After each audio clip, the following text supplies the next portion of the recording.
পৃথিবীতে সবচেয়ে নীরব, সবচেয়ে শক্ত অথচ সবচেয়ে ভাঙা মানুষটির নাম বাবা। তিনি কান্না লুকিয়ে রাখেন, দুঃখ গিলে ফেলেন, ক্লান্তি চেপে রাখেন। বাবারা কাঁদেন না, এটা সমাজ শেখায়। কিন্তু প্রতিটা বাবার মনেও লুকোনো থাকে এক সমুদ্র গভীর কষ্ট। একজন বাবা সারা জীবন পরিশ্রম করেন পরিবারের জন্য, বিশেষ করে সন্তানের জন্য। তার নিজের কোনো চাওয়া থাকে না, থাকলেও তা মুখ ফুটে বলেন না। শখের জামা কেনেন না, প্রিয় খাবার খেতে পারেন না, কখনো ক্লান্ত হলেও অফিসে যান সময় মতো, শুধু যেন সন্তানের মুখে হাসি থাকে।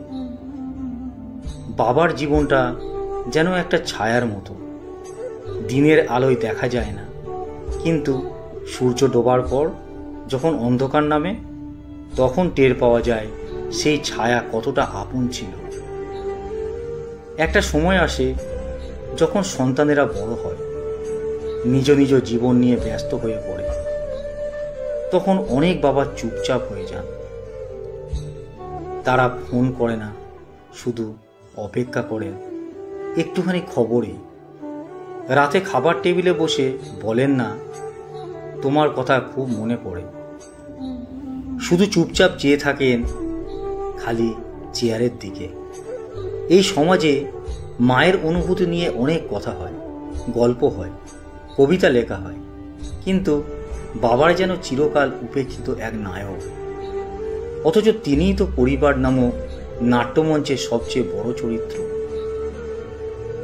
বাবাদের কষ্ট প্রকাশহীন, ভাষাহীন, কিন্তু তীব্র। তাঁরা বলেন না আমার শরীরটা ভালো না, বলেন তুই ভালো থাক, আমি ঠিক আছি। তাঁরা বলেন না আমি আজ খুব একা, বলেন তোর মা আছে তো, আমি ঠিক আছি। এই ঠিক আছি শব্দের আড়ালে লুকিয়ে থাকে বাবাদের সব না বলা কান্না, সব গোপন কষ্ট। তাদের জন্য বেশি কিছু হয়তো করা যায় না, কিন্তু একটিবার ফোন করে বলা যায়, বাবা আমি তোমাকে ভালোবাসি।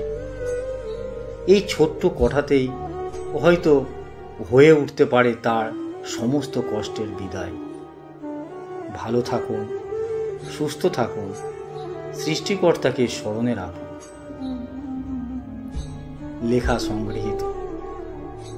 ভিডিওটি আপনাদের ভালো লাগলে অবশ্যই লাইক, কমেন্ট এবং শেয়ার করতে ভুলবেন না কিন্তু।